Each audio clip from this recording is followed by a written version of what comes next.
Keberadaan program TNI Manunggal Membangun Desa ke-110 Kodim 0813 Bojonegoro tahun 2021 sangat dirasakan kebermanfaatannya. Terbukti warga desa tersebut kembali meminta program yang sama jika kembali digulirkan. Masih berjalan di pertengahan, sejumlah sasaran fisik program TNI Manunggal Membangun Desa mulai terselesaikan sesuai jadwal. Sehingga secara tidak langsung masyarakat mulai merasakan manfaat yang diterima dari program tersebut secara nyata.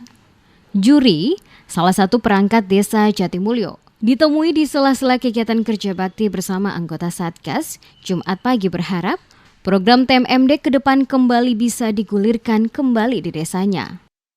Ini mungkin khususnya dari pemerintah desa dan warga desa Jatimulyo antusias sekali karena adanya TMMD Manunggal dengan masyarakat khususnya di desa Jatimulyo. Untuk warga Jatimulyo itu sangat berterima kasih dan mengharapkan kapan lagi TMMD masuk Jatimulyo lagi. Dalam kesempatan ini, juri mewakili masyarakat desa Jatimulyo, Kecamatan Tambakrejo, Bojonegoro, mengucapkan terima kasih kepada anggota Satgas TMMD yang telah memberikan yang terbaik bagi desanya, sehingga manfaatnya benar-benar dapat dirasakan secara nyata.